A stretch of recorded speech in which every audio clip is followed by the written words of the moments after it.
Hello again, this is Hellcry, and we've reached the end of my series analyzing and understanding the story of Y2K, a postmodern RPG. It's been a long journey, and if this is your introduction, then you should take a look at the playlist in the description.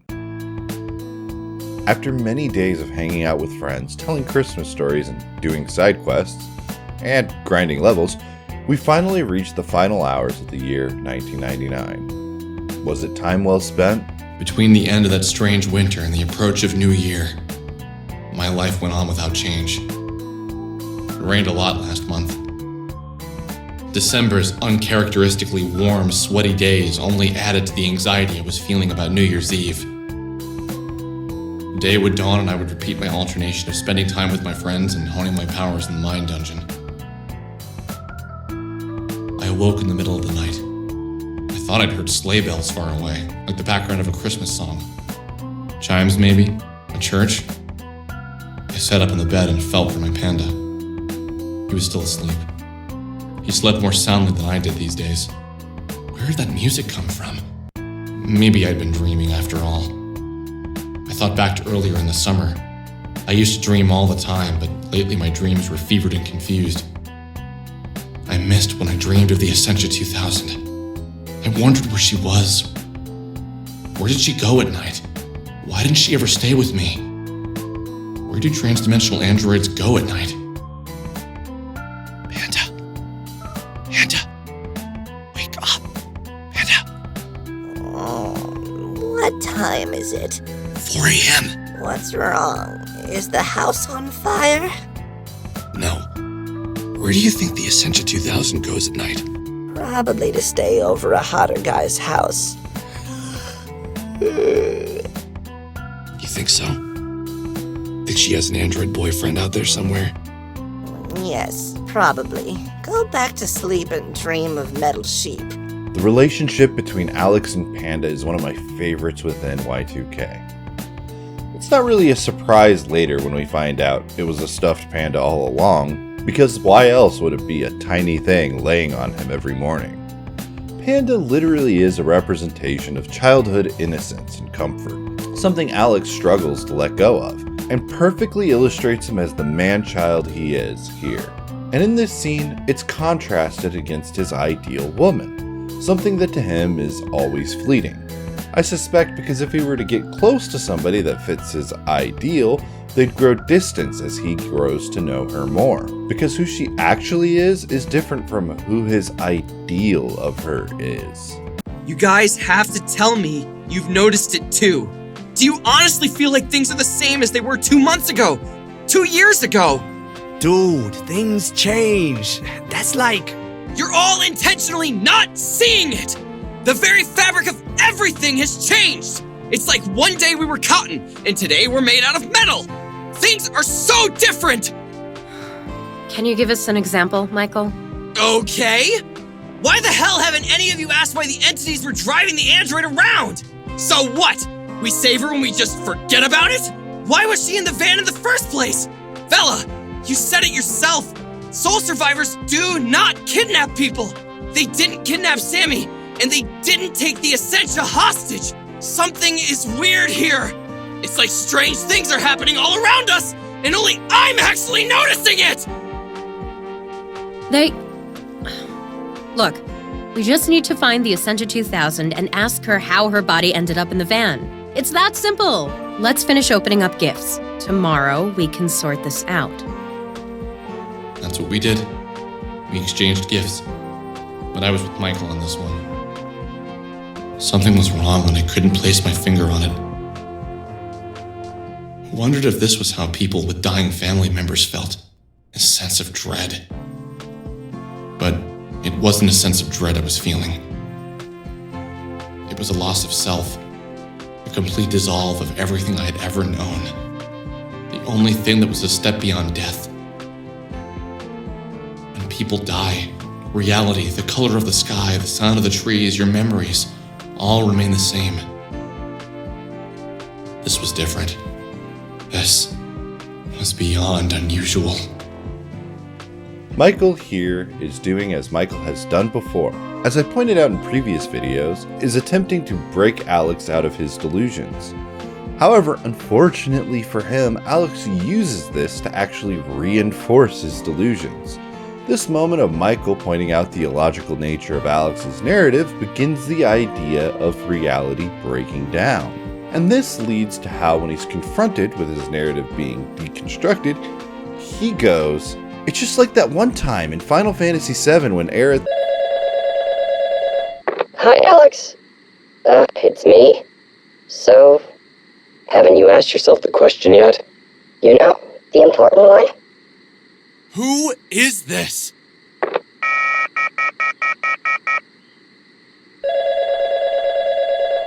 Hi, Alex, it's Sammy. Have you been taking care of my cat? Sammy?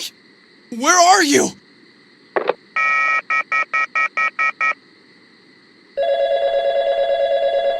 Son, Dad? where the hell have you been?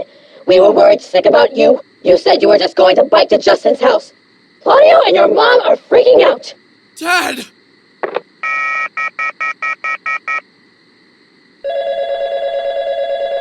Did you figure out the question? What is go screw yourself?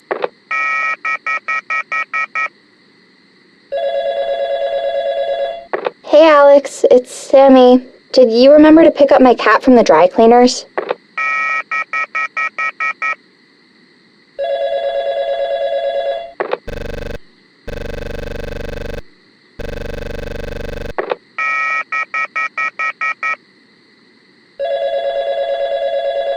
Hey, it's Chandra. Have you seen my camera? I've had the weirdest dreams. I've been dreaming that I'm a boy. Dreaming that I'm a boy. That dreaming boy, I am that boy dreaming. Isn't that funny? What is that? That isn't funny!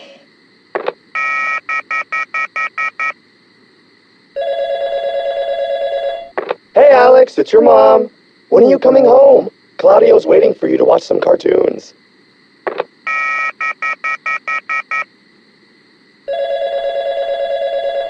Hey Alex, it's Michael. Have you seen my hula hoop or my headphones? Also, I've been thinking about changing my hair. It's getting so big.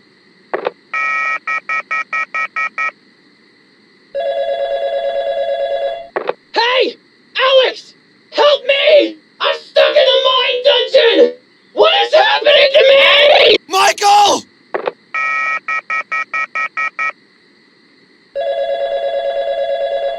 Hey, Alex, it's Sammy again. I can't find you. Where did you go? You left me at the elevator and you vanished into the crowd. Why do you always disappear on me like that? You know how much I hate that.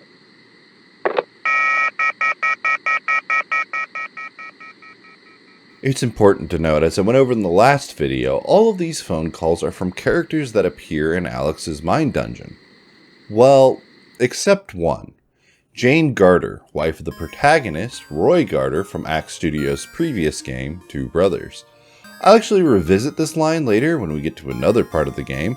However, I will figuratively put the cart before the horse and say that this again represents what Sammy is. This again is a projection of a woman, a character from a video game that Alex has built up a narrative about in his mind. He really latches on to these fictional women, not just Sammy, but also Aerith from Final Fantasy. Notably here spelled like Eris, which is a reference to the original translation of Final Fantasy VII released on the PS1. For those of you somehow unfamiliar with Final Fantasy VII, here are spoilers as to why this is referenced. At a major turning point of the game, Aerith is killed in front of Cloud by the hands of Sephiroth. For those of you unfamiliar with Two Brothers, this isn't really a spoiler, it happens at the literal beginning of the game. During an expedition, Jane Garter is carelessly killed by a trap. Cloud in Final Fantasy has a relationship and a lot of romantic undertones with the character that he witnesses the death of. With Roy, this is his wife who he journeyed the world with, and who had helped him with his research. These characters have intimate connections with these women before they are killed. This is not my Two Brothers video, so I'll not be going into great detail about Two Brothers. However, what is important is Alex is relating Jane and Eris to Sammy. And we see this through the reference here, where she's kneeling in front of the supposed gravestone of Sammy, in a similar pose to the scene of her death in Final Fantasy VII. And Jane here is another stand-in for the same thing. This sort of represents how Alex sees the video footage of Sammy, and creates the narrative similar to Eris and Cloud, and Jane and Roy, where he is similar to Cloud and Roy. He is someone who has lost someone, and this is his journey to find them. The other thing that happens in these phone calls is that it's implied here that Chandra and Michael are parallel souls of each other. I'm not going to go into detail on this yet, but keep that in mind. We'll be bringing it up in a second. Ooh, who were you on the phone with last night? I don't even know. Didn't I dream that? Man, I wish I dreamed that. Talk it out. Why do you think you were getting all those strange calls? I have no idea, but Panda, have you noticed how weird things have been? You mean with all the soul survivors, androids, and long-haired punk kids you've been rolling with lately? No, even before that. When do you think it started? Well, I guess around the time I came home from school, for starters. And I know this could be just a coincidence, but I didn't see my mom for weeks. When I finally did, she'd changed, and I found myself saying some really bratty things. Mostly normal. No, it wasn't. Something is weird. Where's my dad been? Don't you remember? My dad worked for Pacific Chime. Not my mom. No, my mom worked for Moon Macro Systems. They met at that programming convention. When did my mom start working for Pacific Chime? You don't have a dad. Yeah, I do. Of course I do. Everyone has a dad. Then where is he? He's... Alex, dear, the little girl next door who moved into Michael's house was looking for you. Dad? That's my name. Unless you can think of a better one. Maybe something with more shimmer, like Antonio van Engelstendel. Where's Mom? That never gets old. The absentee father makes his grand appearance, and Alex has surprisingly little to say to him, despite being the big presence we see in the mine dungeon, and how he wears his old clothes. But I think it's entirely reasonable. Alex has built a mythology of who his dad is, but when confronted with someone in person, most people have a hard time trying to align their narrative of a person with the reality of a person. We've seen Alex exhibit a wide range of what sorts of reaction people have with all of the characters in game, such as when he lashed out at Rory for a narrative Alex made up, or his fabrication of events to create a reason for Vela to hang out with him again. Speaking of the friends he's made, weren't we supposed to meet up with them? The visual storytelling here is something that people have praised but never quite realized, I feel. Hey, man! What took you so long to get here? We've been waiting here forever! What's going on? We're going to see the ball drop in the city. Duh. We've been planning this forever. You okay, dude? You look terrible. Yeah, maybe you should sit in the back seat, far away from me in case you barf. Seriously, are you okay? Yeah. Let's get going. Man, tonight we are gonna party like it's 1999! Ha ha! Man, I can't wait to kick off the new millennium in style! I can't remember the last time I did something fun for the new year. We should leave now if we want to get shopping in before the new year. How can you even think about shopping? Wasn't it just Christmas? Exactly! All the best stuff is on sale now! This shows exactly what has been the case. Alex exploring solipsism. Ignoring the agency and story of others, but instead what role they play for him. Here, depicted as 2D childhood drawings, they are somehow the perfect representation of how Alex views his friends. Rory, the loner, depressed kid, despite with all the scenes we see of him, he seems to be excited to have people to talk to. Michael, the camera guy, ignoring the past with Alex's sister and his love of computers. Claudio and Chandra, the two haunted by their missing brother, though, if you ask me, they both have turned their trauma into something positive, and it isn't controlling their life anymore. Vela, the hot musician girl, except that she seems to be trying to distance herself from her music. This is why I structured the series of videos like this, so that I gave time and delved into the details of all of these characters to show you how that contrasts against how Alex perceives them. And while this might be obvious to us... Have you figured it out? No. What's happening? This reality has already started to break. But this didn't start today, did it? I see.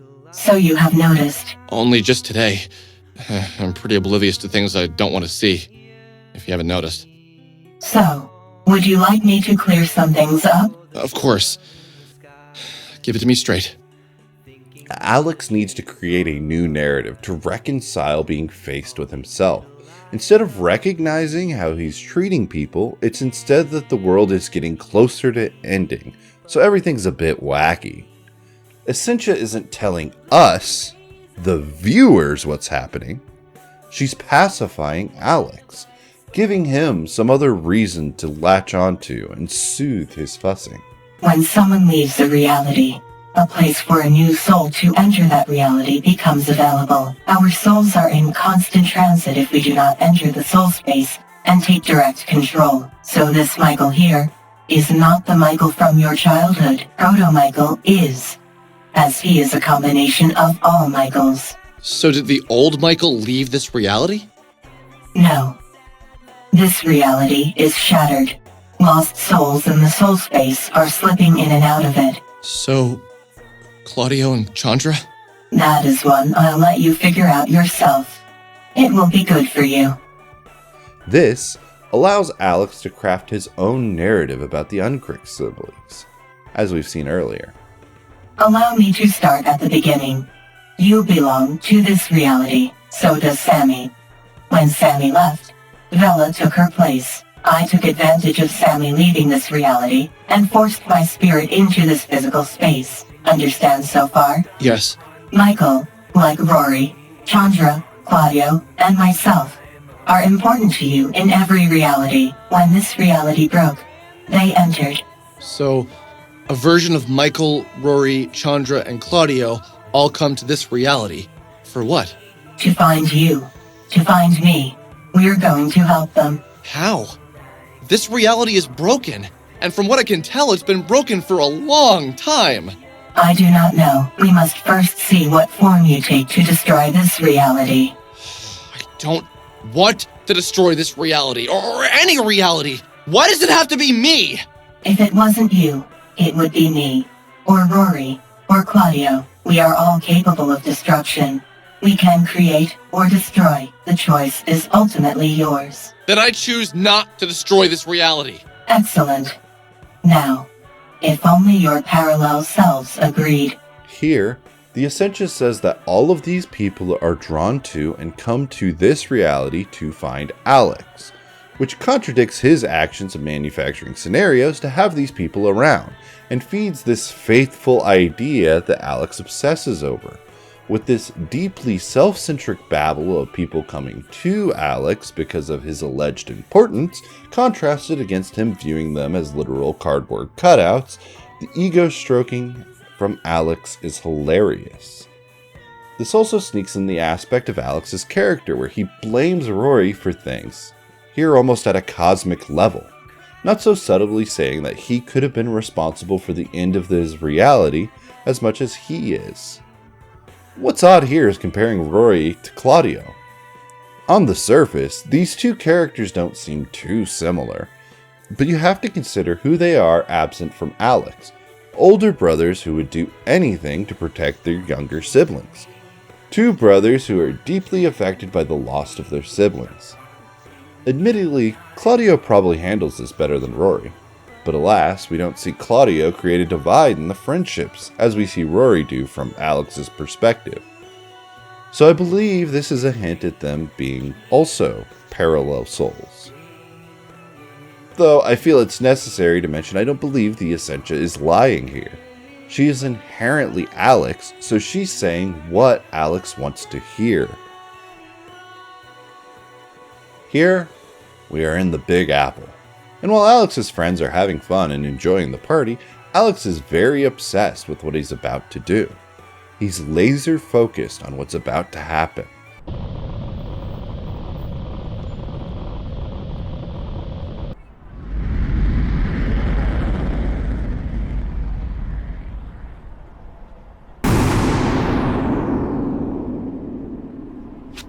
What the hell is that? Oh my god! This is all so familiar!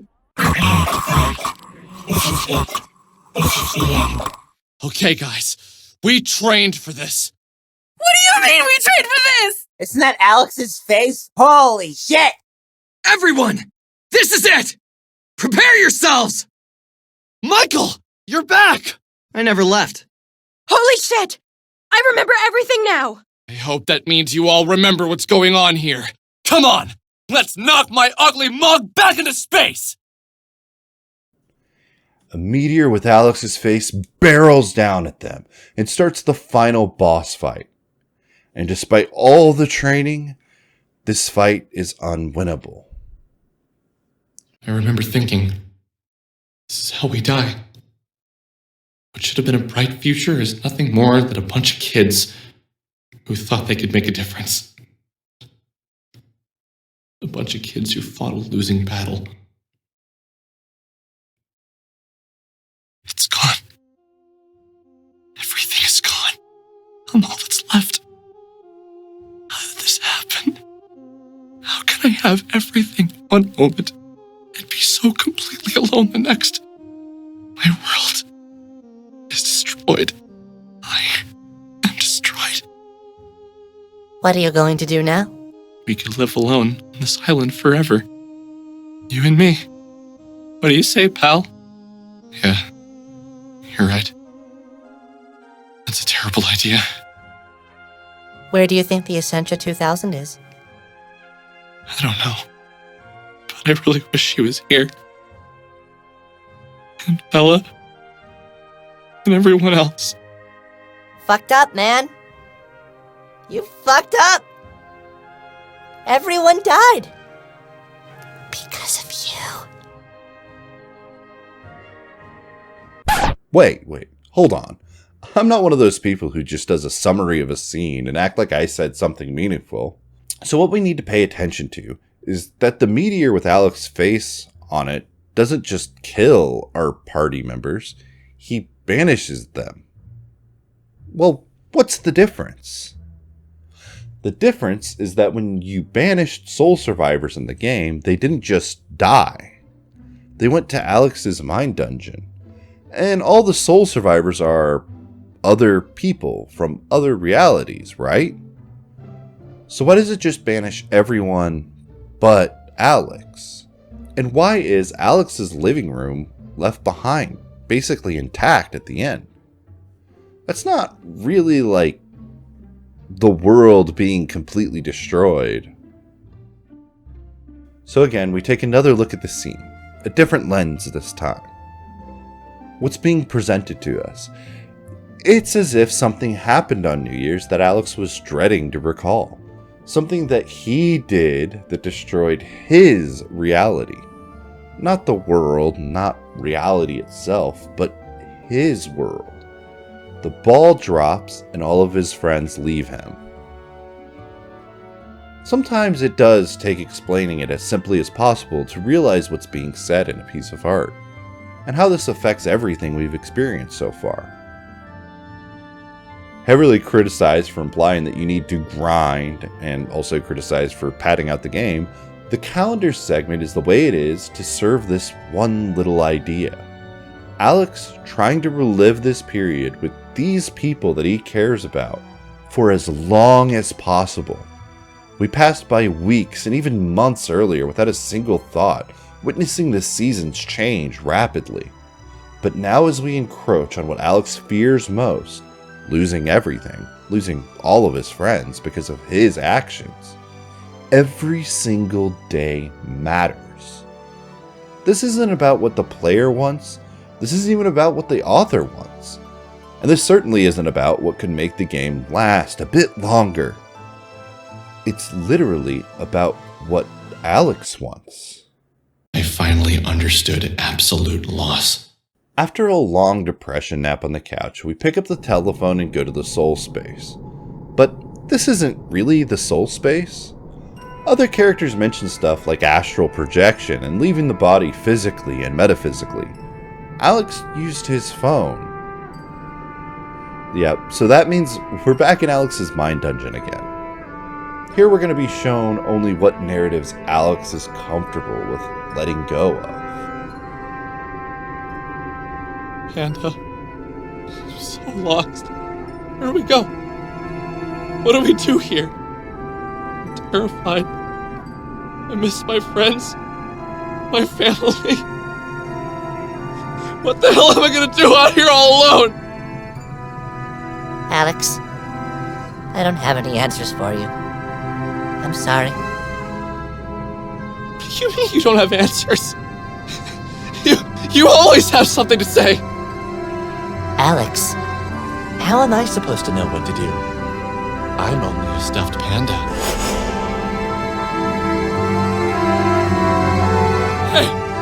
Hey, you come back! I don't care if you're a toy! I need you!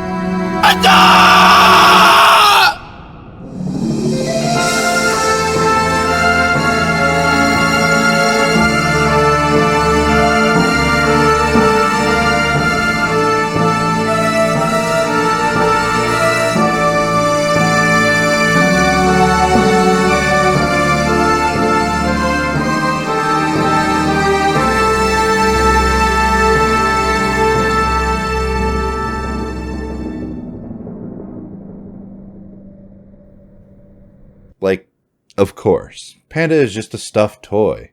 He wasn't really under the delusion that it was something else. It was just his only longtime friend, and the last one he had. And we see him form a new narrative about his fleeting ideal woman. Well, none of us have ever seen it through to the end before. You're the first, I believe. Usually we leave our body when she comes to get us. Wait. Who is she? Well, the Essentia 2000. She appears to us, warns us, shows us what we're gonna do, and we get the hell out of reality before anyone gets hurt. I didn't do that! I thought I could fight it! Wow, you're a brave one, but, it's impossible.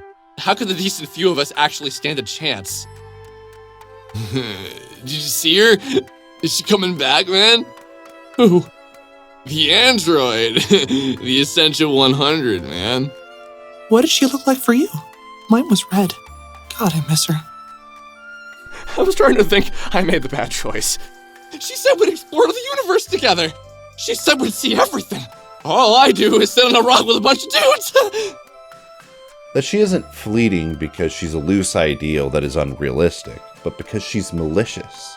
And this fuels Alex to become the proto-comet. Hey, maybe this scene with the proto-comet forming is related to the scene with the comet attacking his friends. So, picture this. Alex is clearly obsessed with Vela.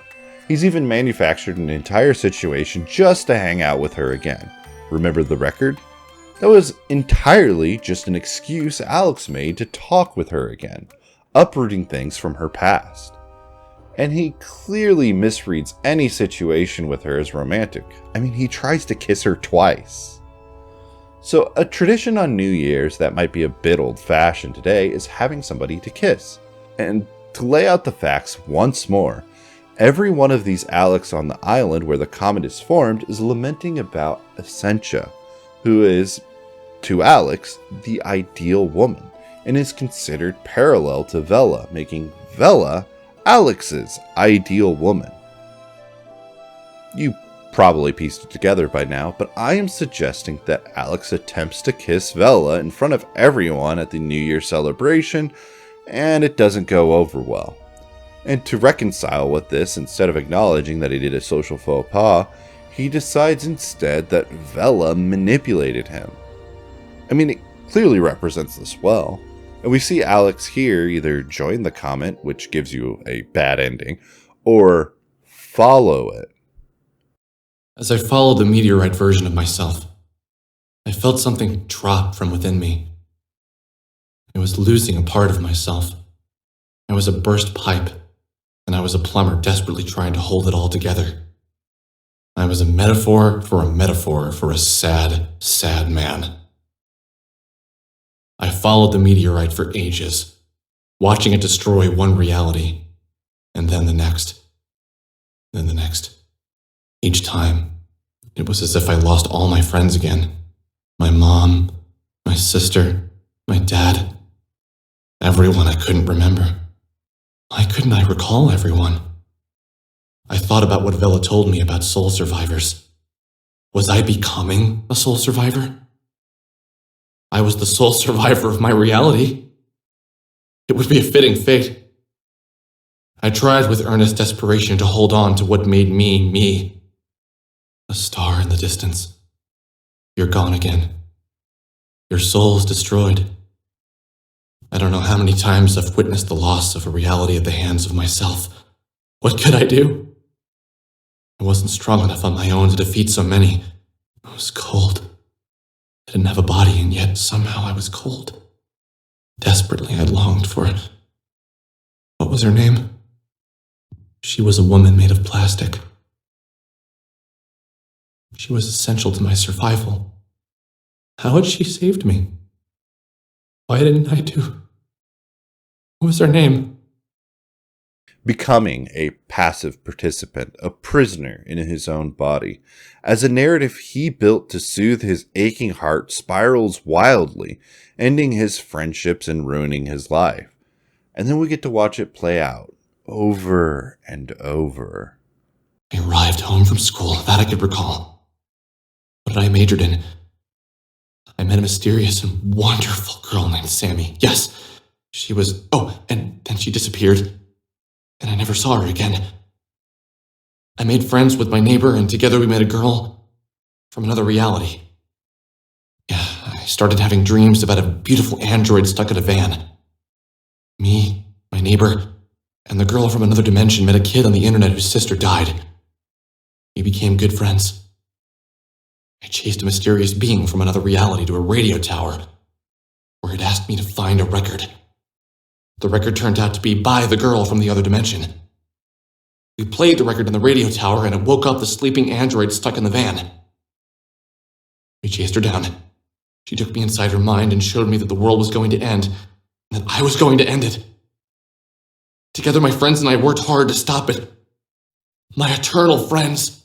Friends who were there for me in every reality. What happened? We couldn't do anything. It's all over. Floating away. Floating away. I'm nothing. And then we see it play out again, in a small section here. Michael, is that you? Oh my god. Michael, come back! Wait for me! Shit! Shit! Shit! Don't walk away! Bella?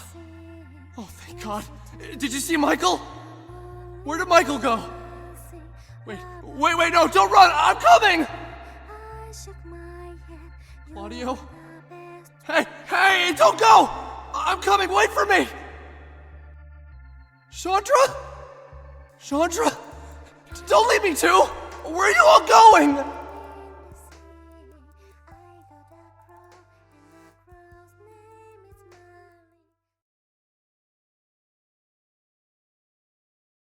Before you answer, I want to thank you for listening to my long story. I'm afraid that this reality will soon end, and once again, you'll be destroyed, along with Vela, Chandra, Rory, Claudio, and Michael. I have drifted aimlessly in the soul space, and it is terrifying. With each passing moment, I lost a tiny portion of myself. Each time I witnessed the various versions of myself extinguish life in another reality, I lost an even greater peace. Alone, tired, terrified. I saw everything with such terrific clarity that my own mind felt vague and boundless. Coming to you, asking for help, I think about how the Essentia 2000 must have felt first coming to me. When I'm looking at you, I get this feeling like you've made up your mind long before I even asked for your help. So what do you say? Will you help me defeat parallel versions of ourself? And finally, your friends, the player's friends, replace his as he reaches out to you. Michael! Is that you? Holy crap, you look awesome like that! Sorry, you're, Michael to me. I don't know your name here. No problem. So, what's going on? Basically, this guy Alex is extremely lazy in a lot of parallel lives, and his inaction and other appalling personality flaws are going to be the death of us all. Is that right? Yeah, something like that. It's nice to meet you. Wow, you're a lot shorter than they are. Yep. Lay it on me. Guess that's one thing that isn't different in this reality. Yo, let's do this. I've always wanted to punch you, so I'm pumped! I'm game. Hey, man! So we're gonna save the world, huh? Man, I've always wanted to do that! So, it would appear as if I succeeded in a parallel life. I can't promise any other worlds will be safe from me, but I can promise we're going to save this one. Okay, guys, let's do this. This is going to be the hardest thing I've ever done, but I know we can do it. Him, desperately wanting you to relate to his strife and struggles. Literally asking you, you're just like me, right? And this illustrates, along Essentia's narrative of parallels before, perfectly how fragile the relationships with Alex are. How he's repeating this cycle, never realizing the problem until Alex has to face his flaws, his pretentiousness, his laziness, his mindless consumerism, his masturbation habits. And wait, this has nothing to do with his actual flaws. What's going on here? Where's the demon of building up fake versions of people in your mind, or the gesture of never apologizing to people when you wronged them? Well, I guess remember what I said earlier. Here we're going to be shown only what narratives Alex is comfortable with letting go of. This is Alex's vapid apology. He doesn't realize what he did because he's too busy building up justifications for it. But these are faults that he's willing to recognize as bad because it doesn't crumble his house of cards. Improving yourself by working out more when the issue is that you lied to people doesn't solve the issue. And this is essentially what Alex is doing here. Recognizing surface level flaws that don't really affect his friendships to give the feeling he's improved himself, instead of realizing why those people left him in the first place. You know, getting over your problems would all be a bit easier if it was somebody else's fault, wouldn't it? Instead of your own? I don't bring this up for any particular reason. I know you. I recognize you. Oh wow. Essentia? Oh, what is this? How are you here? I'm really surprised to see you here. I'm glad you made it this far. Is Proto-Alex here? I'm here to finally end this.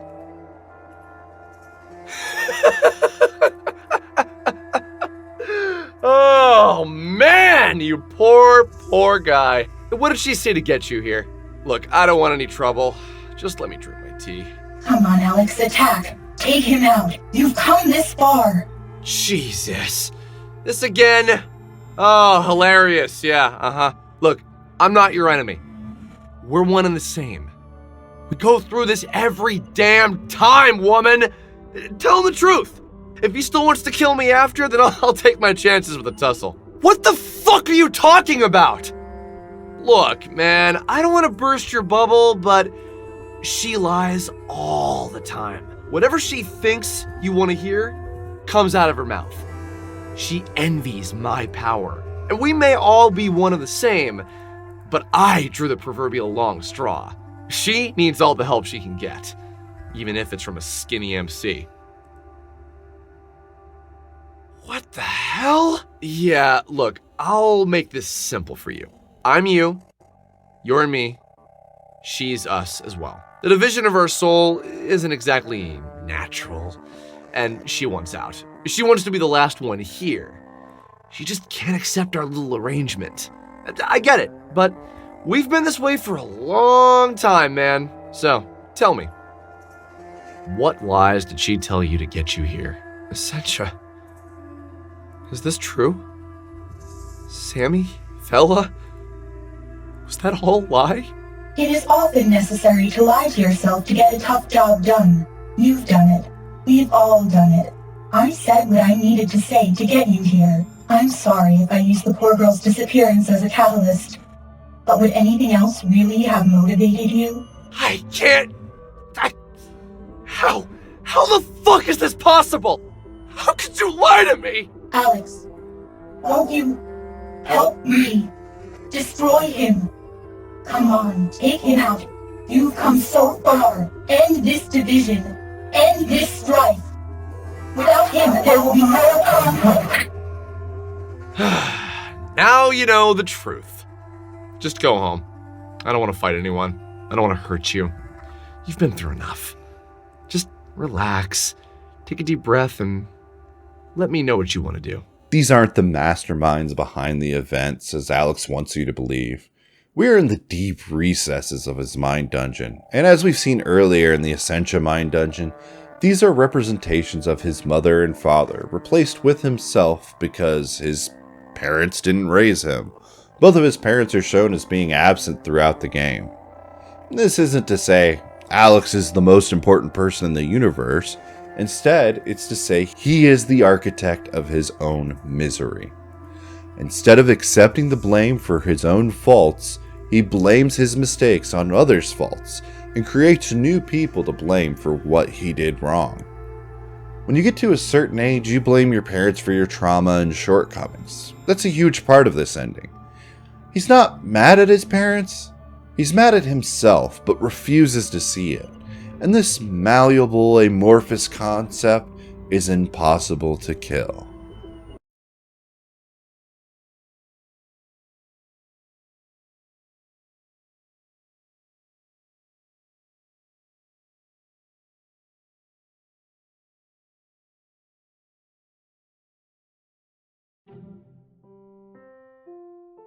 Hey, Alex. You don't know who I am, probably. Not a lot of people do. But I'm gonna offer you some advice. I've lost everything. Trust me, I really have. I know what it's like to do everything in your power to try and improve your life with a valiant effort, only to disappoint your friends, family, and fanbase. Life is hard. But it's important that you keep on fighting. You're not supposed to be here. You're not supposed to go on yet. I want you to go back. And I want you to fight. I doubt I'll ever get my chance to fight again, because some people have worked really hard to prevent me from finishing my quest. But you still have a chance. Think about the conflict that stands in your way. Think about the division inside you. Tackle it with your brain. And maybe, just maybe, this time it will work out for you. I tried my hardest, and I'm happy with what I accomplished. But you're younger. You can do so much. Don't let this be the end for you. People have long misread this scene as if it was the author of the game speaking through a character from their previous game, with annoyance at it not being accepted well. This is the disgusting fanfiction I grow weary of in video essays. It's honestly exhausting, especially when you read what's actually being said here. Alex never finished playing Two Brothers. Simply put, he did not beat the game. I can probably assume the exact point where he stopped playing, even. I have played and beaten Two Brothers multiple times myself, but for fun, let me prove how Alex had not played Two Brothers by going over every detail of this. Ever played Two Brothers? That's a sort of ARPG, although its focus really isn't on combat. While this seems inconspicuous, it's really not at all what the game is like. The game is basically a 2D Zelda-like and has several boss fights. So to say the focus isn't really on combat isn't actually reflecting the actual game, but is rather Alex saying the game's combat isn't good. This is Alex being a hipster, talking about a game people haven't heard of, admiring it, making it a part of his personality despite the things he doesn't like, and in the same breath talking poorly about it. I don't need to give you an example for you to know what I mean. I know you've seen it. So let's further prove this by looking at what Jane says in the phone calls.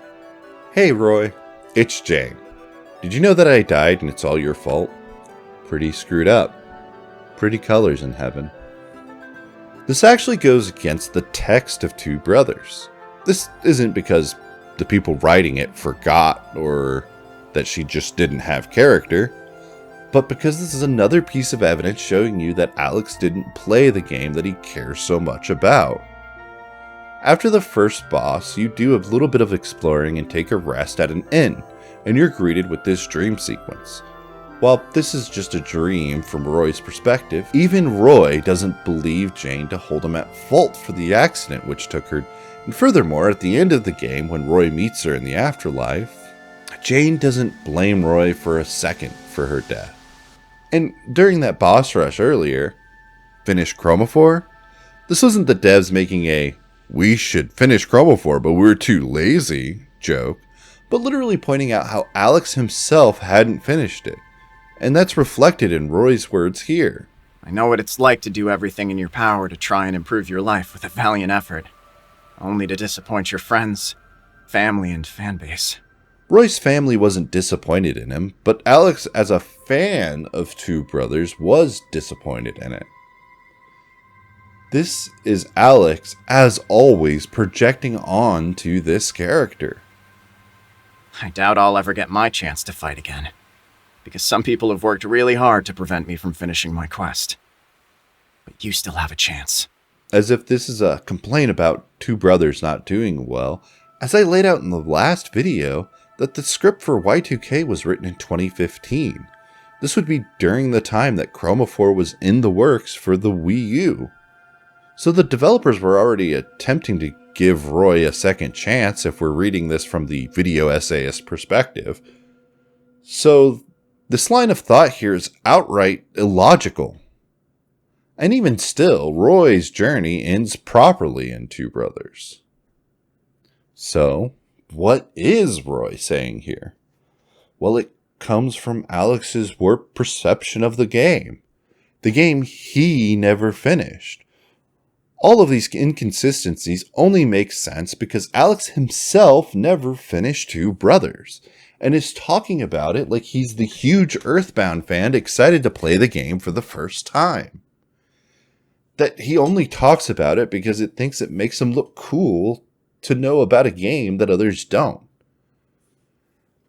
And as it's said in the literal character description, Alex is a hipster scumbag in every way that a hipster can be. So why does he project onto Roy in this way? Because he wants to relate to Roy. He wants to be the protagonist who grows and changes and becomes a realized person at the end of the story. I mean, what can he do? Okay. If you think this is the right thing to do, I'll follow your lead. On 3?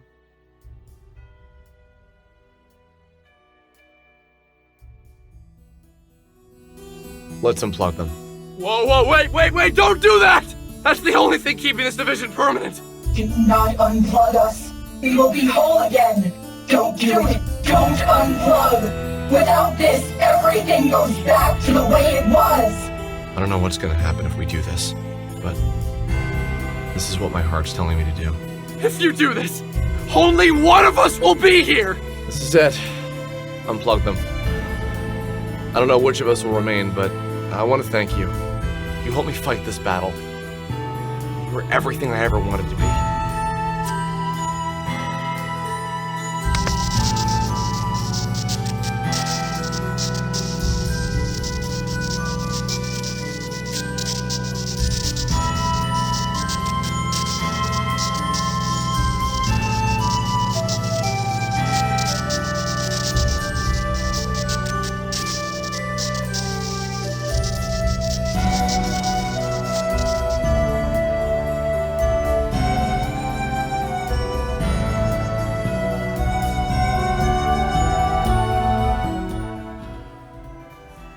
So, instead of trying to kill this amorphous, ever-changing concept of him passing off his guilt, we have to unplug Alex.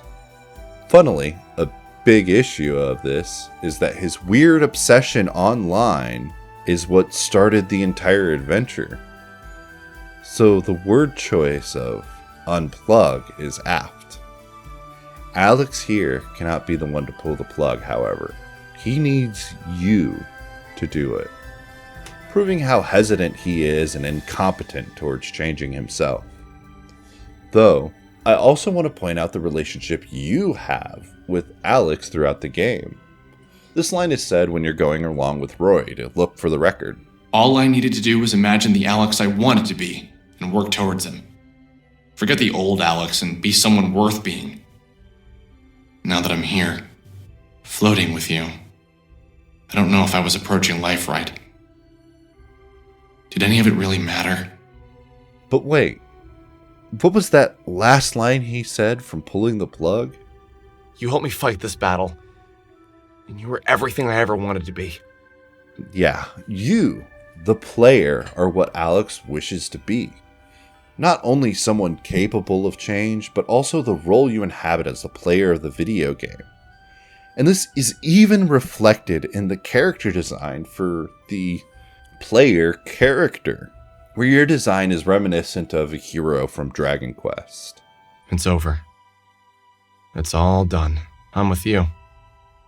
It's all up to you now. Sorry again for dragging you into this. I shouldn't have been so stupid. Everything she said really got to me. I was so worried about hurting my friends. I didn't realize the difference between being flawed and being evil. Well, anyway, it doesn't matter now. Look out for us. Look out for me. Take it easy. And after all of this, I think it's important to answer a question that has been lingering for a long time. What is a postmodern RPG? While I've excessively explained postmodernism several times and will likely continue to do so, postmodernism is how things mean different things to different people. You experience a form of it when you remember an event differently than someone else. You experience a form of it, to use an example from the expert in this field, when you get cut off while driving and are concerned about what that did to you, despite that there may have been a purpose and a meaning to it. When the underpaid, overworked McDonald's employee who's struggling to pay their rent forgets that you asked for ketchup packets, and you fail to recognize that maybe you forgot to ask. We can't return to the past, so we often find ways to manipulate the malleable, unproven, and undocumented to favor our own meta-narratives about the world. And while it might seem crazy, let's talk about what is an RPG. The most important part about an RPG isn't stats. It's the RP, the role-playing aspect. The way people oftentimes try to deconstruct the meaning of what role-playing game often leads them into poor logic. The act of role-playing is for you to embody a character. It's acting, simply put. This character can be pre-established, but the most important part is that you have some level of agency, that you are working alongside the game to craft the narrative of who and what this person is. It gets confusing because the language used in gaming media is focused on the pure mechanical side of things, ignoring what the basis of RPGs are, like the classic tabletop ones where you improvise the story with friends. Well, yes, the basic stat progression exists as far back as this wasn't necessarily the point. This was the vessel. It was a way to gamify the act of improv storytelling. This is the game aspect of the title, RPG, that exists in the tabletop form. Role-playing is the main thing. This is the vessel for the story, and this is where a lot of people end up getting confused, because they focus on the game aspect and not the role-playing aspect. So now that I've explained both of these terms, it's time to explain exactly what a postmodern role-playing game is. In postmodern works, generally what happens to the main character around the end of the journey is that they're revealed to some sort of revelation about the person that they are, and how they have led to the events and corrupted their own worldview and established their own meta-narrative that makes their protagonism justified. But in this, the postmodern RPG, you are role-playing as the postmodernist. Alex doesn't experience this sort of revelation. As I've explained through the ending events, he doesn't realize the meta-narrative that he's actually living in. He actually just creates a new one, just to justify himself further. This is where you come in. And your job as the postmodern role player is to deconstruct the meta-narratives that Alex is building. This isn't to say the game is supposed to enlighten you, or is commenting on you yourself. Actually, funnily enough, that's part of the meta-narrative that Alex is espousing, that you're supposed to deconstruct.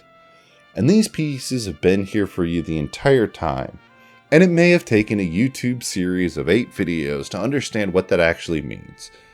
But either way, it was the point from the very beginning, and it's clear in the title of the video game.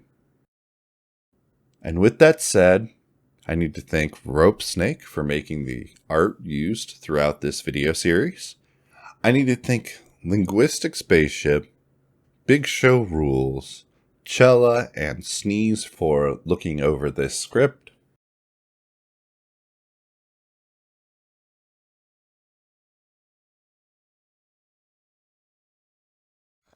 I want to say I'm sorry. I don't know if I can. There's always time to say you're sorry, right? Okay, so now you're going back to reality. Are you ready to back down?